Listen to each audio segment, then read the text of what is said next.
Hallelujah. Baba egameni likaJesu siyabonga uNkulunkulu wethu, siyabonga uNkulunkulu namandla, sibonga umusa uNkulunkulu othandekayo osenzela wona njalo. Thank you Father for teaching us, thank you Father for talking to us, thank you Father for being real with us, thank you Father for usihlakaniphisa at times, thank you Father for the authority uNkulunkulu othandekayo that you put us under, so that uNkulunkulu othandekayo sizoqondiseka ngoba ngeke sikwazi ukuyiqondisa thina. Siyabonga uNkulunkulu wethu egameni likaJesu Kristu waseNazaretha. Amen. Siyabonga kakhulu bazalwane, siyabingelela ngibingelela baba, ngibingelela noma ngibingelela befundisi abakhona ama-elder, ngibingelele i-worship team nabazalwane bonke abakhona. Amen bazalwane. Siyabonga uNkulunkulu bazalwane. Ngiyizwe ufundisa uNxumalo ethi siyalibonga ithuba. It's the grace of God bazalwane. There's nothing to do with ukukhuluma kwethu okunjanjani. There's nothing to do with ukuhamba kwethu okuqonde kakhulu kunabanye, but it is by the grace of God that we get the opportunity to stand here and share inhliziyo kaNkulunkulu. Amen. Angizukuba mude bazalwane, but I just wanted to share something short and then let's ngihlala phansi. One of the things as the Bishop touched on them about the church. But what I want us to, bazalwane, what I've discovered is that Jesus is not the message. I hear people saying, uJesu umyalezo wakhe uyafana noprofeti Muhammad, abewobanibani, umprofeti Isaiah sibanibani. Jesus is not the messenger. Jesus is the message. The messenger is me and you and everyone else. Uma wake wafa wangavuka noma usazofa ungavuki uyi messenger. Uma wafa wavuka wasuyahamba uyi message. Let's not associate Jesus with the messengers. Jesus is the message. So if we come here to deliver the message which is Christ. That's all. If I am like a delivery boy who was a pizza, uma uzohlanganisa message nami uzoba nenkinga, because you will think ukuthi i-message nami is intertwined. The message stands on its own. The messenger is the one. The message stands on its own. It's got its own authority. It has nothing to do with the message. The messenger is just sent there to send the message. Uma ngilethi pizza, ungihlanganise nepizza. Ungathi pizza yakho uma inenkinga bese uthi nami khona into engi angazi ukuthi ngipizza. Ngifike ngathatha ipizza, ngayiletha kuwe ipizza. La abayakhe khona ila khona. Bazalwane, Musa ungifanisa, Musa ukuthatha mina ungenze i-message. Ucabanga ukuthi ikhona into ebuntshantsha noma untshantsha. We are busy glorifying messengers. Have you heard what the message is? Awubekele message. Who is reading message? Space in a messenger. Hey, messenger, Usmanmani. Hey, Usmanmani. What does that have to do with the message? Who is reading message? Who's reading to or Christ? Who is the message? If you want to focus on messengers, uzoba nenkinga because uzolimala, uphuke, ungasonti, ugcine ucawe messenger. Ukhohlwe, ayithatheki i-message uma i-messenger ungayithandi. Ulikhulu suka kwi-message, thatha message, because Jesus is the message. Now, the only way, bazalwane, you can get this type of wisdom is when you read this thing. Proverbs 2, verse 6.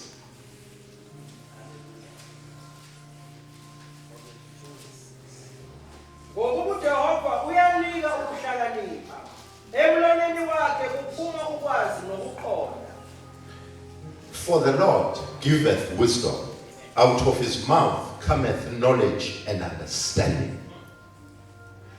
For the Lord, Bazalwane, giveth wisdom, out of his mouth. When God created man, he formed man. Ngobu. Uma emforma, man was a mannequin. Lo advertise on. Into eyenza umuntu aphile was the breath of God. Out of his mouth was the breath of God, which gave life to a man. Into eyenza, which gives wisdom, is God. Bazalwane, you can never find any wisdom in this earth as long as it is not of God. Out of God's mouth. Now, if you read the book of 2 Timothy chapter 3 verse 16. 2 Timothy chapter 3 verse 16.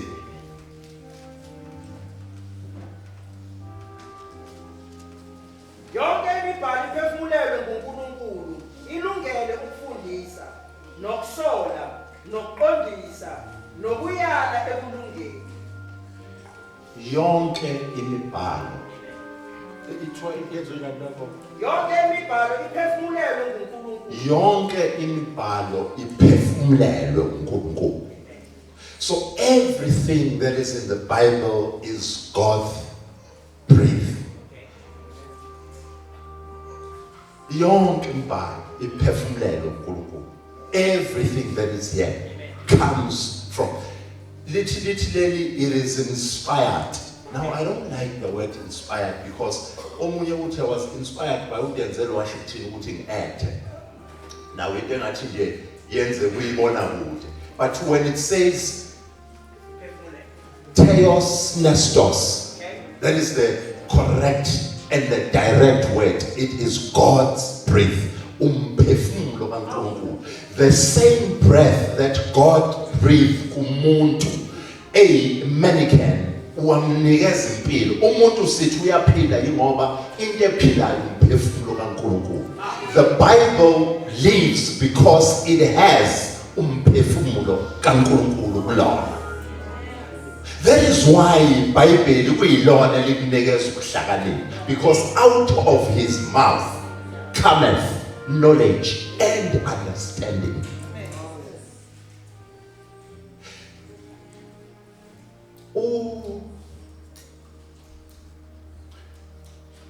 uJesu bazalwane,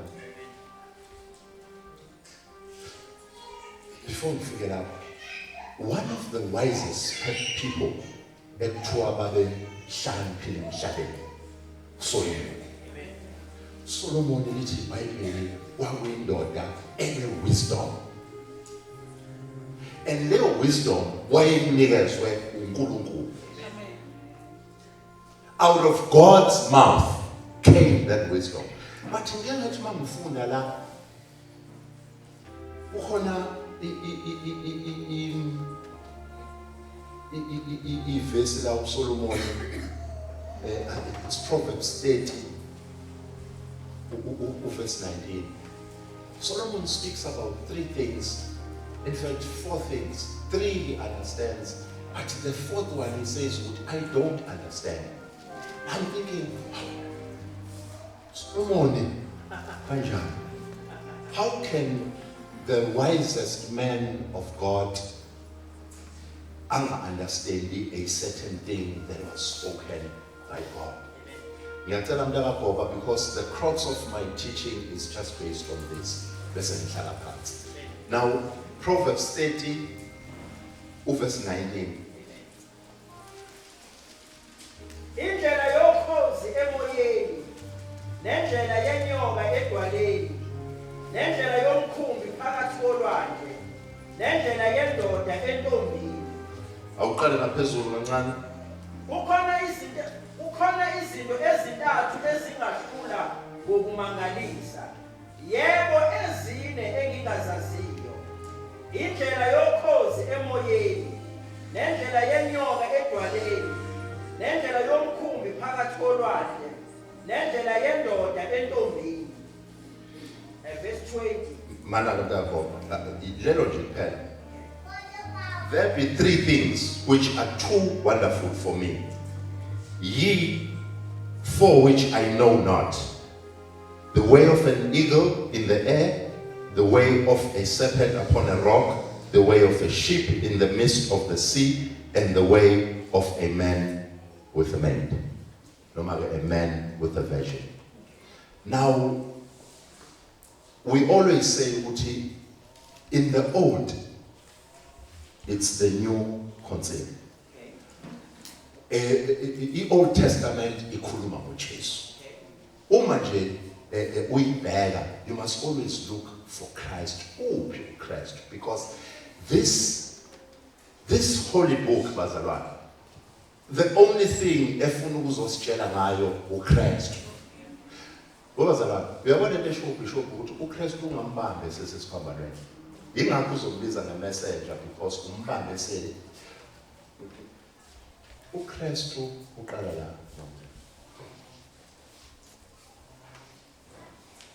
Uma uNkulunkulu enza umshado is a picture or is an introduction yoKristu nebandla. That was uNkulunkulu efuna imodel emhlabeni ezomodela ukuthi uKristu nebandla kuyoba into enjani. Ingakho ethi husbands love your wives as Christ loves them. So ukuthi umthanda kanjani ngoba ufuna ubone ukuthi uKristu ulithanda kanjani ibandla. So the one is a picture of the other. Now you are going to then discover ukuthi yonke lento is formulated around one person, Christ. Now Solomon says ukuthi nazi lezi zinto which are extremely dynamic to me and you must understand. Mind you, the church is one of the most deepest secrets uNkulunkulu ayeyifihlile, even the prophets ababengazazi.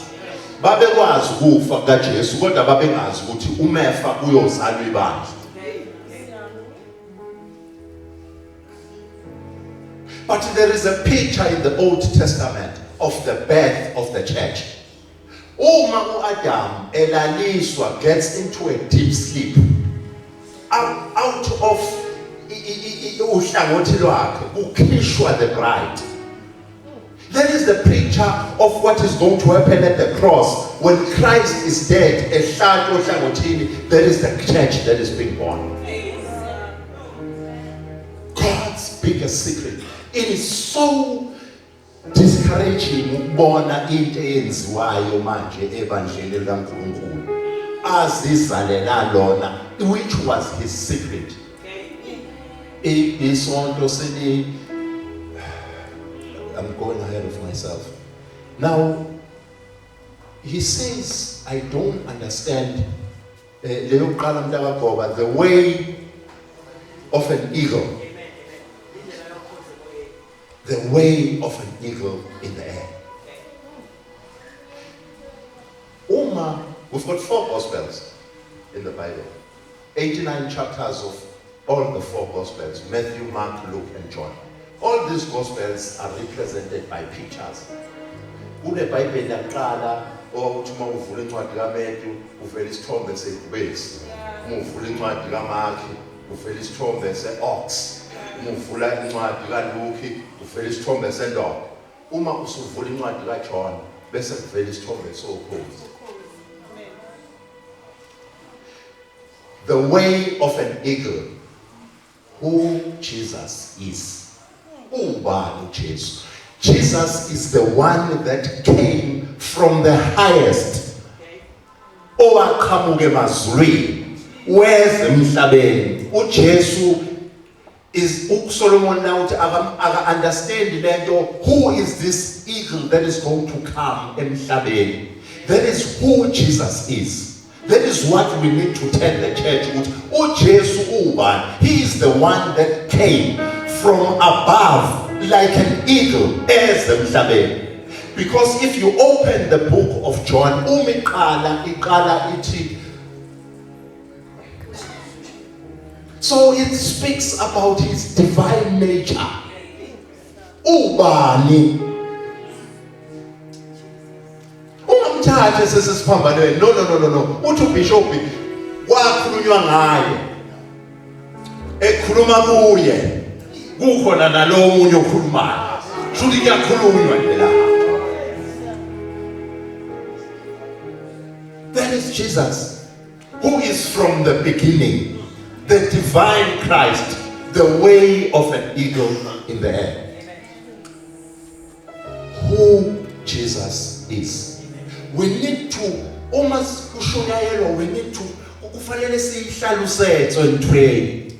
Retshwanetse hore le hlaluse ha o tla motho ka monyako mo a tsena mo a re ke batla o le nhlalosetse ka ntwe le tshwanetse hore le etse ntwe le nhlalosetse.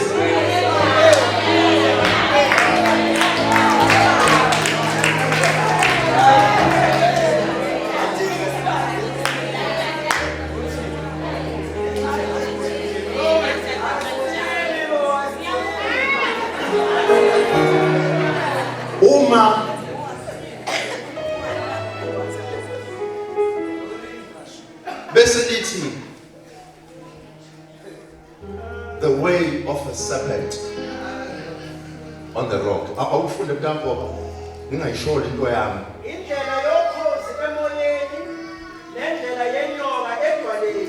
Nendlela yenyoka edwaleni. Jesus comes from the heavens. Nendlela yenyoka edwaleni. Ulithi iBhayibheli njengoba uMoses ehlala ayiphakamisa inyoka kanjalo. Kusho ukuthi is what Jesus came to be. He became kuthiwa waphakamisa inyoka yethusi. Bronze represents judgment, which means he came from the heavens to become our judgment. The way of a snake in the rock. Umubuka la uJesu afela khona la bethelwa khona. The precipice of the whole area, it is built upon the rock. The way of a snake on the rock. Yinto uJesu ayisukela azoba yiyo. That is what the church needs to be fed. Because I was watching ilokuza. Mina bazalwane ngikhulelwe asele. Ngizalelwe khona ngakhulela khona. I was watching injumayeleni hala zobaba uBheki. That man, his English was it was to the T. I remember my stepfather used to be a pastor. He worked with all these guys. Evangelizer in England in 1986. I'm looking at this and I'm listening to all these things, and I'm thinking, all these people were brought generationally for whoever was going to be born at that time to deliver the message of Christ.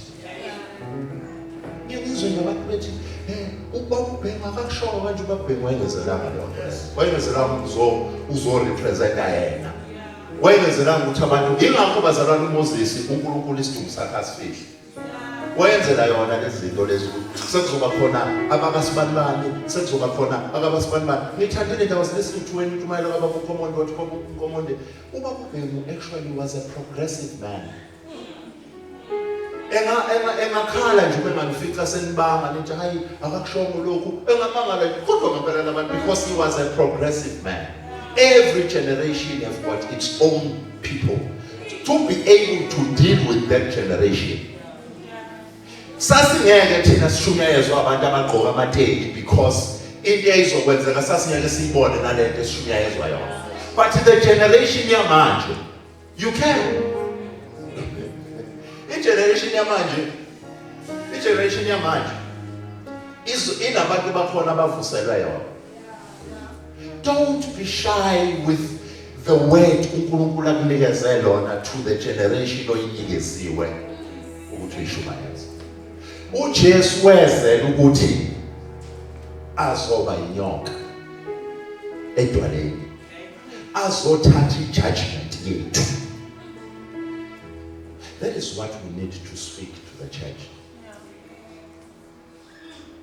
Who, njengoba esho uBishop, it's a waste of time lokho kunye engathi singamveza ukuthi uJesu ubani.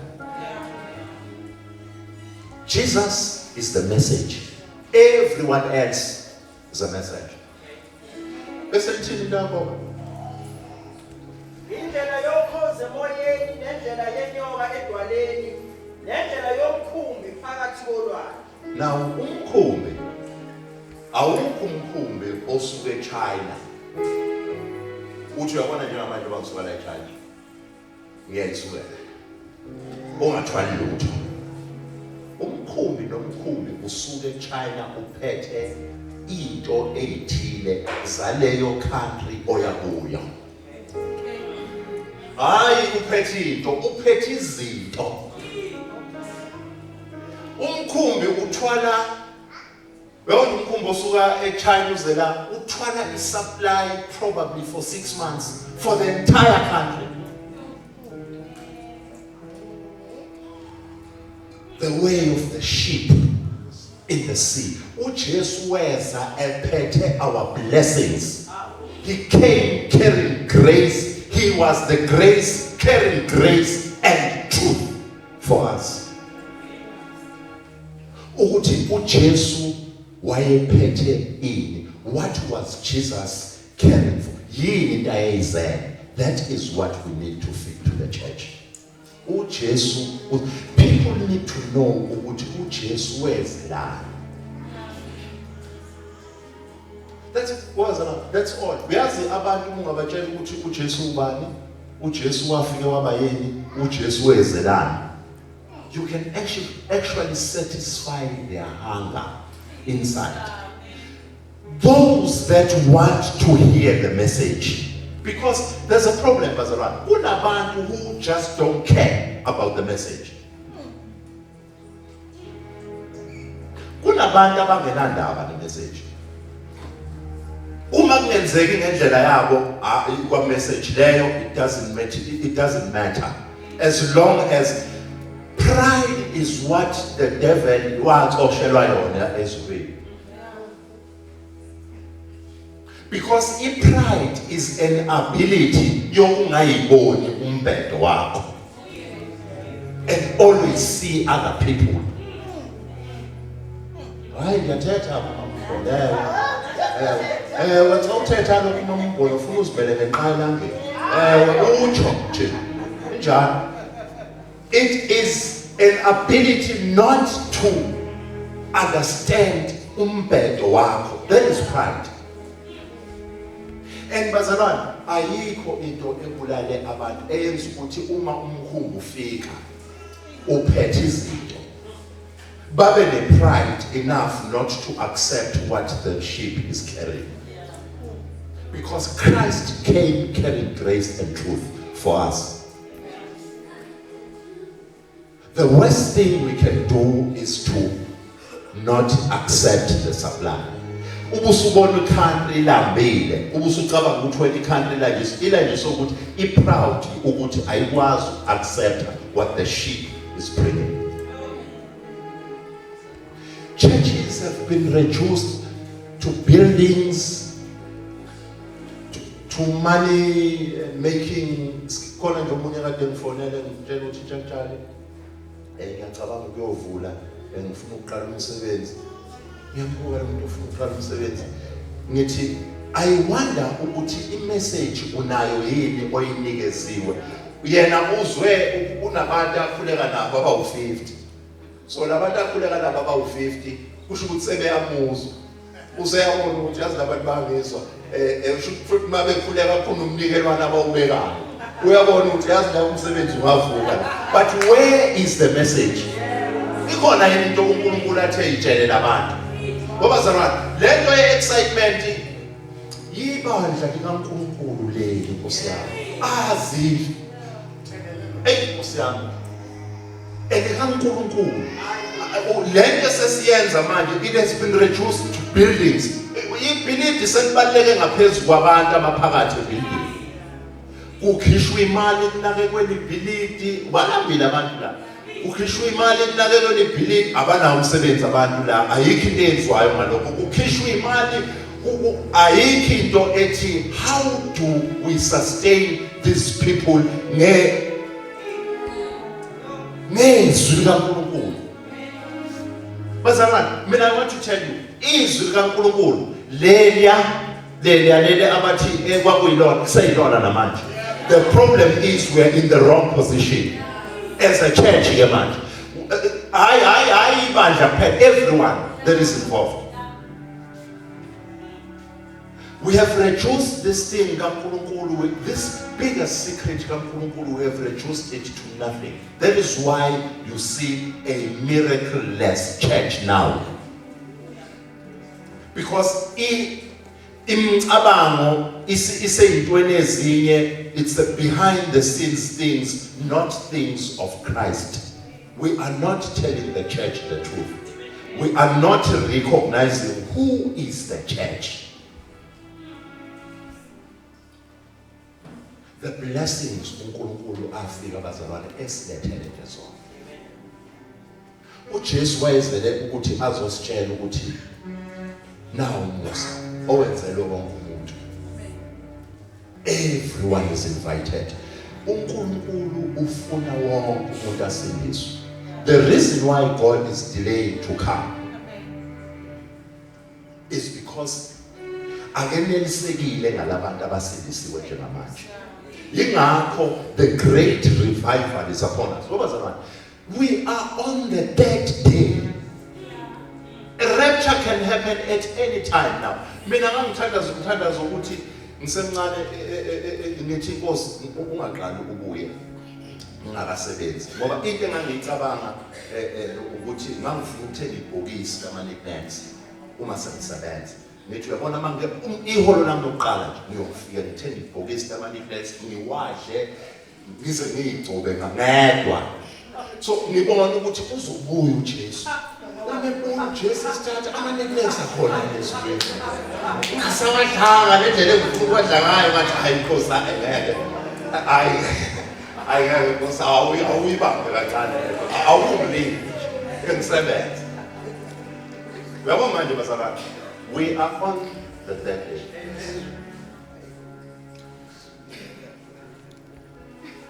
Ngabe ngiyachazela ukuthi 3 is a number of resurrection. On the third day, the resurrected bodies that esizongena nawo ezweni are now ready for us ukuthi singene kuona and then be raptured.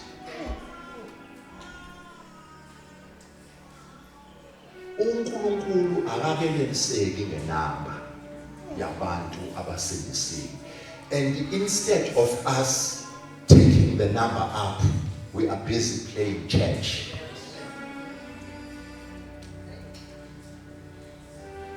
Obazalwane, uSolomon wakhe uzibalanga ethempelini kaNkulunkulu. Lipi? uNkulunkulu wayengenandaba nethempeli kakhulu. uNkulunkulu unendaba nawo umuntu. uNkulunkulu wayezela ngizofela ethempelini.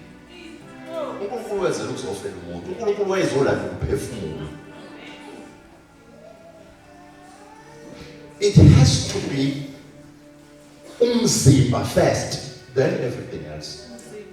It can't be everything else then umzimba.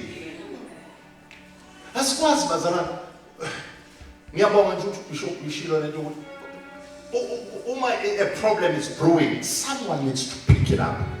Someone needs to confront the problem. We can't just keep silent this morning. Sibona ukuthi siyapretendelana. sibone ukuthi ayikho nje lento esiyenzayo. Sizophuma la emva kwalokho sizobuka ukuthi usibanibani umzwile namuhla ukuthi ubekhuluma eqondise kubani. That's all. Yona into esizoyenza la at the expense of God's people. No, bazalwane, no. We cannot be part of the man of God that brought us to where we are. Babe ngasilethelanga lento okuzokwepha. Because bazalwane, the amazing part, uma ungafika, one of the greatest things these guys would do is to humble themselves. All of them. Uma ungabheka nje history yabo bonke, humbleness was the first thing. That is why God lifted them up. Thina abanye Nkosi yami isingathi uyabona ungaphuma la bazalwane uyobheka la into ezenzeka la ngaphandle ingabo abantu lento omunye kuculwa amaculo ngaye omunye kunezithombe zakhe manibuke zona uthiwa khona into ezokwenza everything else but Christ. It is about the messengers and nothing about Jesus. And you wonder ukuthi uphi kanti bese ngeke ungawaboleka amandla ezintweni ezimnyama uhambe uyawaboleka because uyabona vela wasekho esontweni. The reason why engekho because ngikhipha umnikazi wayo out kwayeleni lelinye lokuzana kwayizindlu zeni lezi kwayinto yenu le kwayiyo yonke into about yona and not about him. What do you think is going to stay?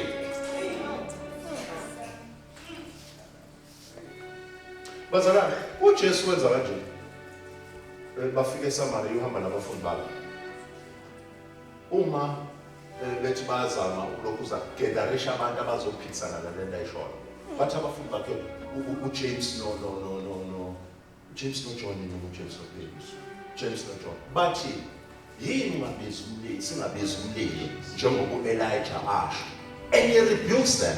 He says what spirit are you of?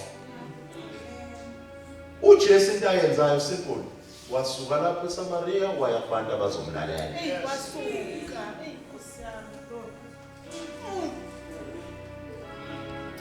Sibuza umbuzo wodwa, why people are getting out of the church when Tina we wanted to get in ngalezi ekhathi?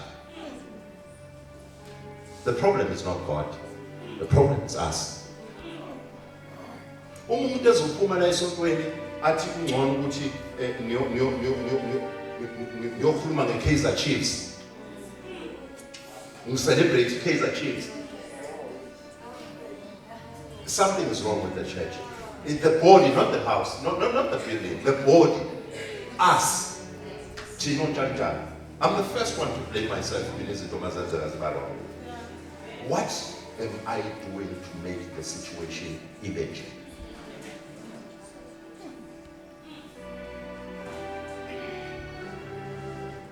We can't do this, Bazaran. We can't. We need to repent. We need to change our minds about God and His church. Akusiyo le nto siyenza. Akusiyo uNkulunkulu akayi-applyelanga le. No. Where is the love? Sengiyokubambela iqubo ukuthi wanginyathela kulungile. Sinyathelele.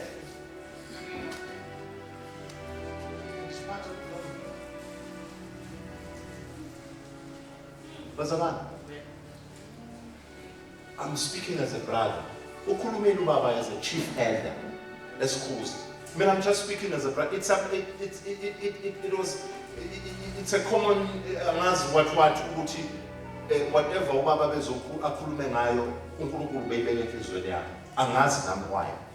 But there is something as a church, and I'm speaking graciously, something as a church as the body. When I speak about the church, bazalwane ngikhuluma ngesouls.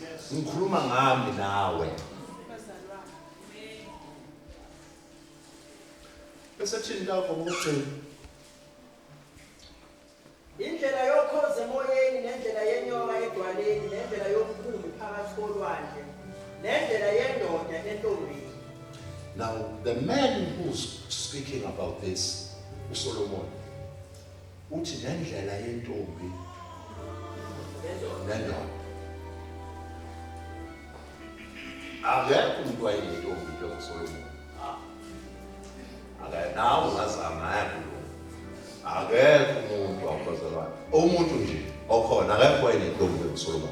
Now uthi aka-understand abantu wakhe.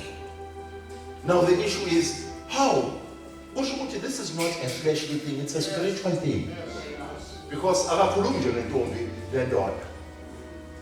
uSolomon, one of the things ayenza ukuthi abe nabafazi abaningi kangaka, by the way, ukuthi uSolomon, for the 40 years he reigned Israel, there was one of the peaceful eras that Israel ever. And into achieved ngayo, because he was wise, he would sign peace treaties with these countries. Now the way to seal that, wawunikeza ubazi. Cha usiyabona. Nawe nje ungaba inkosi. Ndakho. To inkosi ubaba. The way of a woman and body. That is the church. Kukhulunywa ngebandla la. Into Solomon in his wisdom angazange aze comprehend, because it was God's biggest secret, and we are doing this to it.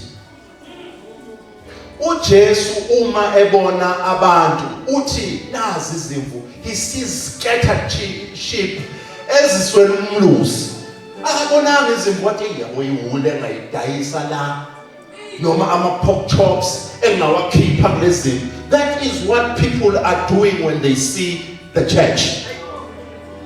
Madabona izimvu babona ama pork chops, babona iwuli, ababoni abantu abadinga belusi. Ayibazana ningangibamba.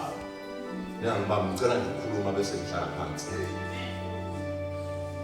We cannot do this to the church. The way of a man with a woman, ibandla likaKristu azithengela lona nelakhe igazi, which includes a Jew and a Gentile, which is something that was not even the prophets uma bekhuluma bathi it is something that was not for our benefit but for them. Basho thina because umusa kwangesiyi benefit yabaprofeti ngoba they were living under law. Babebona abantu abazothethelelwa izono, abantu sin which will not be imputed on them, something that they know nothing about, because law was if you sin you die. Kale ngitshela omunye ngithi mina ezulwini ikhehla lekho.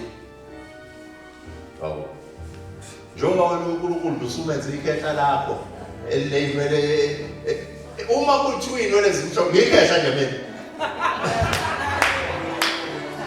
Uma kuthiwa inwele zimhlophe, it's just the nature of the hair. But hayi ukuthi zenziwe ukuthi ugugile. Ngoba zala ukuguga is a process of death. It has nothing to do with heaven. Ingakho uJesu ahambe na 33. Khona amabhungu ezulwini, hayi amakhehla. Uma Adam ona, death began.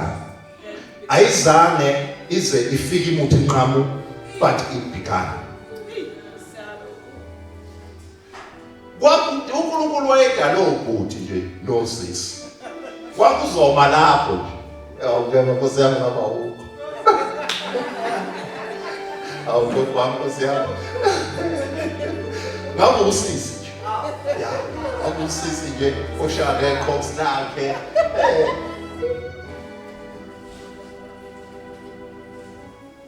Ibandla likaNkulunkulu ayezenzele yona.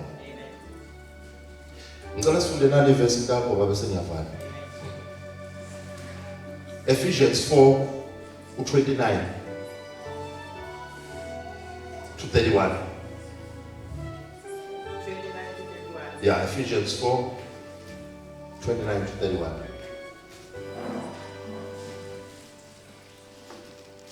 Makungaphumi emlonyeni wenu nalinye izwi elibolileyo kodwa kube ngelilungelo ukakha njengokuswelekileyo ukuze libavezele umusa abezwayo. Awuphinde leyo phathi lapho awuphinde futhi. Makungaphumi emlonyeni wenu nalinye izwi elibolileyo, kodwa kube ngelilungele ukwakha njengokuswelekileyo ukuze libavezele umusa abezwayo. Ningamdabukisi umoya ongcwele kaNkulunkulu elabekwa uphawu ngaye kuze kube lusuku lokuhlengwa. Konke okubabayo nentukuthelo nolaka nomsindo nokuhlambalaza makususwe kini kanye nakho konke okubi. Let no corrupt communication proceed out of your mouth, but that which is good, to the use of edifying, that it may minister grace unto the hearer. And there's a connection between what is said before and what is going to be said. And do not grieve the Holy Spirit. Into edabula umoya oyingcwele yinto ephuma emlonyeni wethu embi ekhuluma engavezi umusa kaNkulunkulu ebandleni. Nazarene, ithi something that will minister grace to the hearer. This was the verse eyangibamba sengifuna ukuphuma esandleni yangibamba yathi always when you minister something that will speak grace to the hearer. That is why I believe grace is the gospel. Not because Paul says so, but because I have seen what grace does when you hear it. Whatever we do, because the Holy Spirit is grieved if what we say emlonyeni yethu ingadeliver igrace ebandleni likaNkulunkulu. Uthi mayekhuluma uJesu ekhuluma noPeter, uthi Peter, umbuza athi Peter, do you love me? Kusho ukuthi lento is about the love of Christ. Do you love me? Usethi tend to my sheep. Akukho la khona uthi do you love me? Uthi yonke into ayikhulumayo akukho la athi khona beat my sheep, destroy.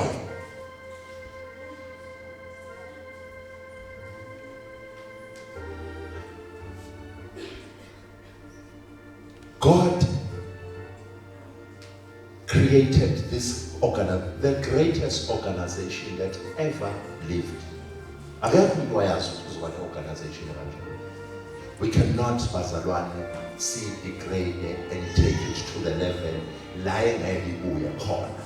We need each and every one of us ask ourselves, are we the body of Christ? And Christ demonstrated uKristu ufuna silandele inyathelo zakhe. He demonstrated love.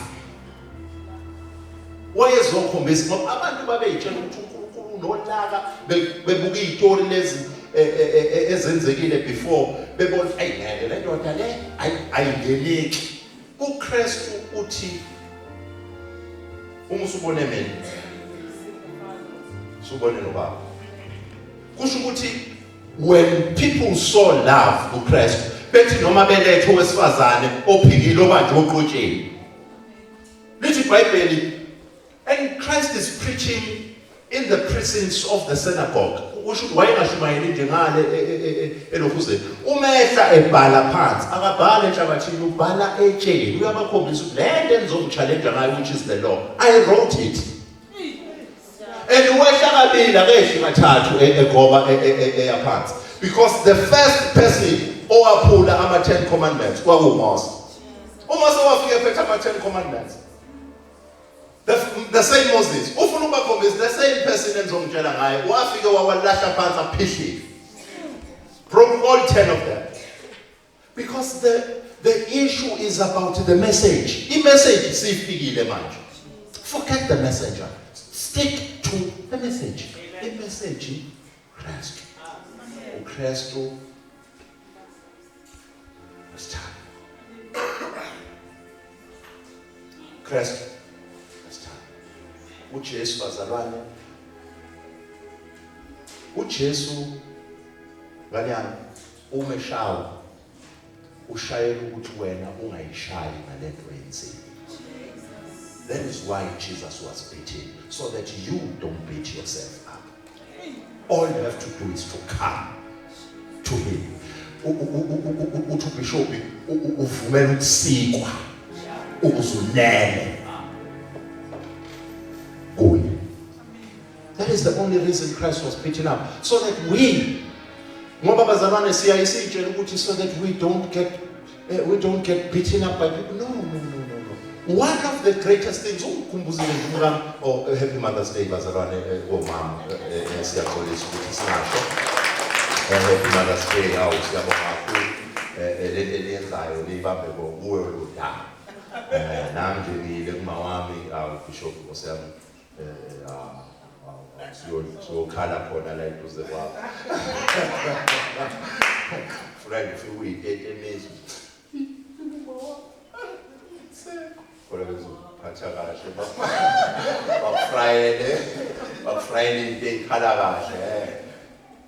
But what I'm trying to say, I was with my mother yesterday, and I'm looking at this woman.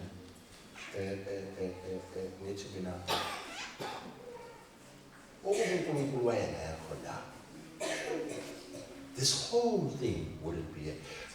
My umshana wami Romaro, one of Swazi's kids who will graduate the degree on Friday, and he passed it cum laude.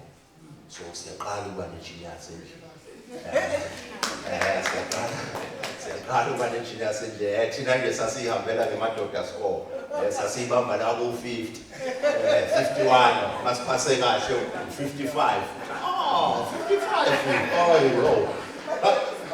Oh, bazalwane mina ngifunda ukunikohlisa. Wacabanga ukuthi wena ayintshantshana. Indaba la. Nokuba kukhona okuncanyana, it's because of this book. Because of this book. When the Bible speaks about the word salvation, I think the Greek word is koinonia, if I'm not mistaken. Koinonia is an all-inclusive term. That means peace. That means wellness. That means whatever. Ingakho amaJuda efuna ukumnyathela mgcoba umstone uJesu ngoba wathi I am. I am is a blank check. Ufake amount wena uyifunayo. I am is a blank ask.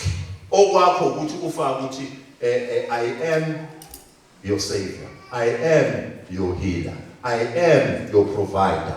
I am your whatever. It's an all-inclusive. It's only found in one man, Jesus Christ.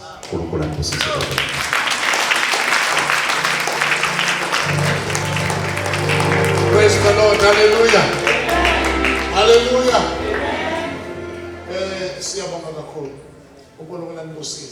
Thank you so much, Papa John. Clear message, eh? Clear message. What is important, President Ma'am?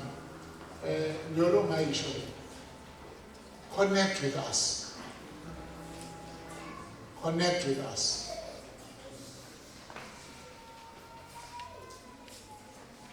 Uma ufika ungena la endlini awukafika kuthina. We must be able to connect with each other so that when somebody speaks, uzwe i-heartbeat yakhe.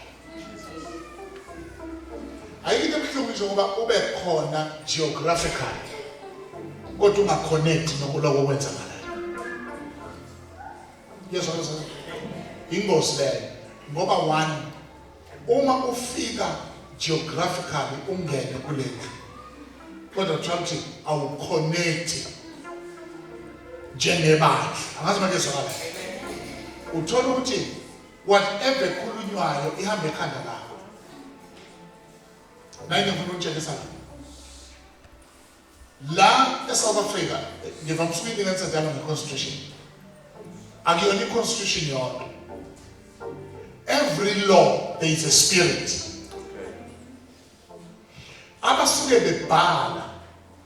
In actual fact, Babu Chanja, one of the things as a colleague is ukuthi abantu ababhala umthetho baba limited ngokwe vocabulary ukucover the intentions of the law. Ukwanuzwa? Mawuhleli inkantolo, prosecution, defense, and the court, which is the magistrate. The magistrate iweigh arguments of these two parties. Now, in defense ehlakaniphile ne-prosecution ehlakaniphile abahlali bangayi-cross-examine i-evidence elidwe phambi kwabo. But what they are trying to do is to break the evidence. Bayiveze kwi-magistrate njenge-evidence engakwazi ukuthembakala. Yezwa? Bayakwazi ukuthi mabebona ukuthi ngokwe-argument is strong. Bese beveza uhlangothi loku-attack ama-witnesses. Uthole manje kudilwa ne-character ye-witness. Uzwe kuthiwa this witness ofakazela what is the same person owaboshwa eboshelwa amandla. Ucabanga ukuthi if ilandelwani le yanto is because ku-attackwa i-character kafakazi ngoba bazama ukunyakazisa ubufakazi bayakuthiwa ubufakazi ukuthi bunamandla asi-attack i-character yakho. That is why uJesu ethi bafundi bakhe ningasuki eJerusalem nize nibathiswe amandla ngoba uyazi ukuthi noma ungayiphathi message into drive message amandla apheka fakazi. Ngiyazwa? Hlala nze bathona lento ubathiswa kwamandla akushiyo ukuthi kube wena strong. Kuyazi ukuthi weak kodwa connotate wezofika. Uma efika lo umoya ongcwele akezile ukuzofakaza ngaye. Uzofakaza ngoKristu kuwe.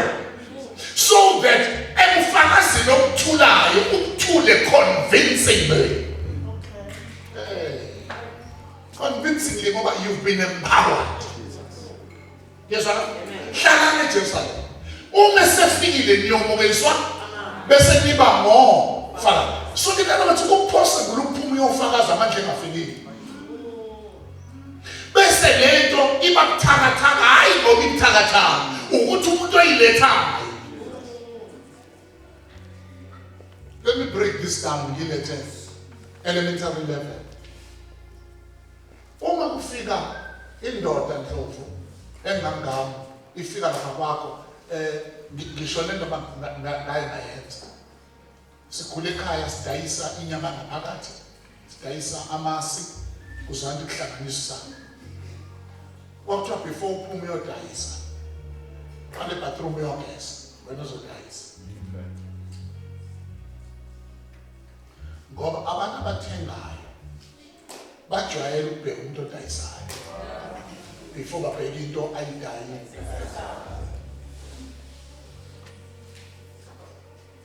Noma ngadayisa amasamhlophe uyashesha ukuwabona nerock. Noma ngadayisa amasamhlophe mina ngimnyama ngibala ngimthundo ngibala uyangibona nawe ngeke ungithole emasini. Kodwa ingakhona inkinga umuntu othenga amasi kuyo kanti angikulungele ukudayisa amasi.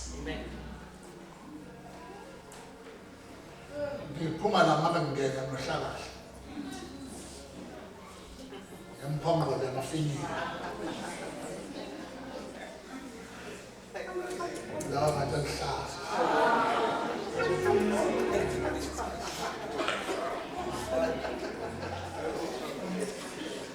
Essa de frente, essa massa.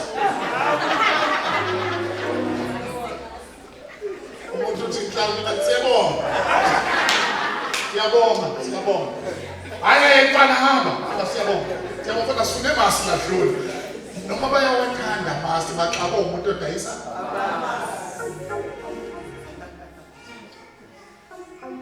Yes or no? Ngoba uma ngase athi hayi no thina sifuna masi sithengela yena sithengela thina sithenga amasi anezigaxana nje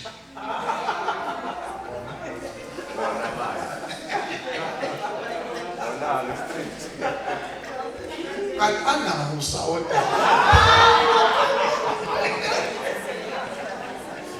Anawo nje usawota. Usawota. Kodwa lo sound wamasa awuhlanganisele uze nemibongo. Futhi igaxa zamasi akubona mafikile igaxa zawo. Ukuthi nami nginegaxa. Kanti namasa negaxa zawo. Nalete mina inosawutsha anasana sawutshana wow uma wenzele manje tshantshana uthena ayithina umuntu sidinga master tshela masifana tshela basi ngishiya masinga usele namasi mina ngihambi kodwa isithombe sami sisala namasi ngesikhathi manje uphuza amasi ufuna ukugada andusena nosithoba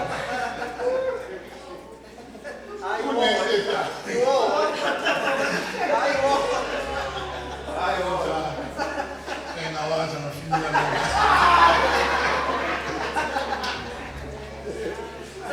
yewan lo usawota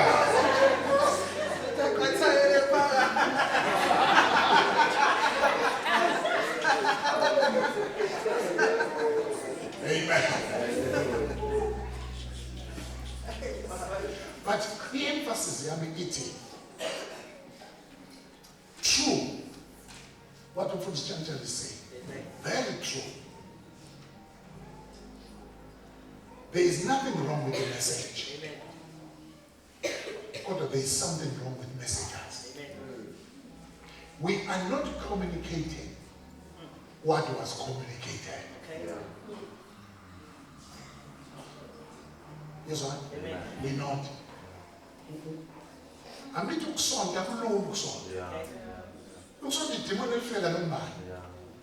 One would don't know Alibanta, will call with good intentions. What a very proud son. I've been as a Javelin. That's a son. Amen. We need to sit down with this word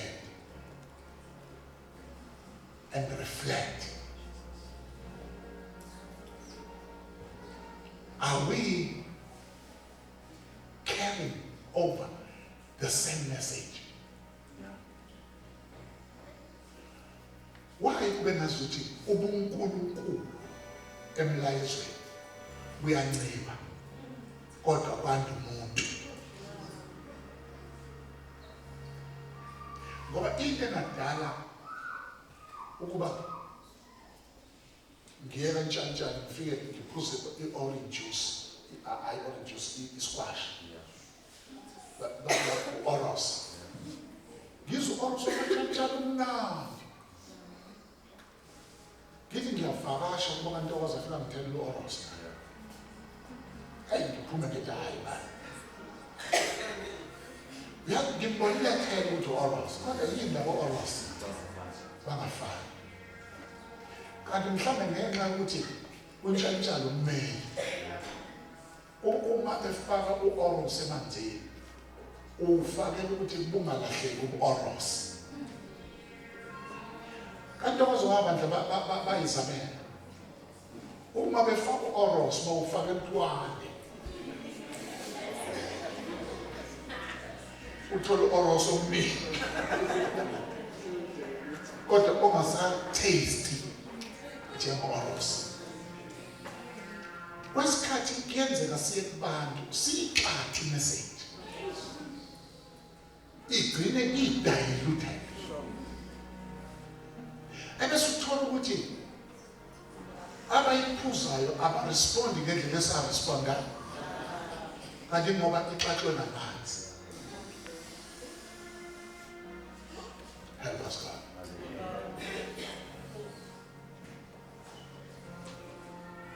bamtshela nento enhle abayikhuluma uNcwadi kaJeremiya ithi uma ufika ekuhambeni kwakho ufika emgaqweni in other words crossroads lesisho ufika crossroad lithi alisho ukuthi ufika crossroad uqhubeke ngendlela oyithandayo lithi ima ubuze indlela yakudala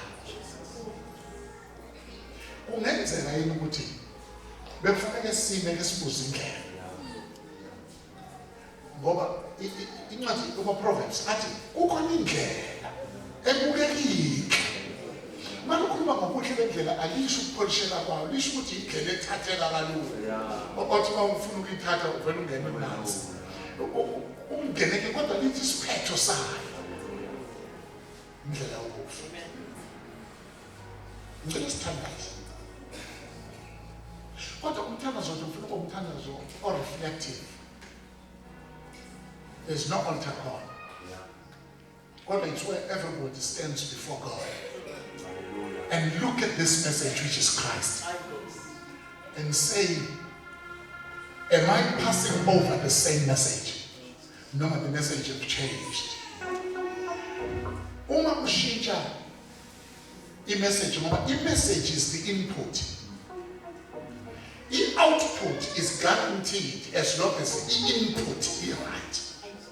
Uma kwashintsha input ne-output izoshintsha.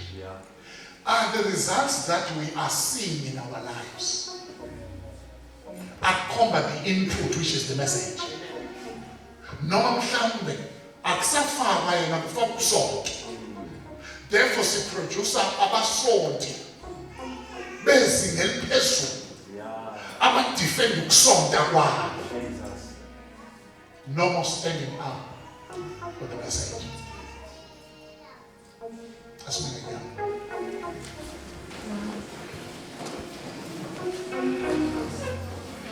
He's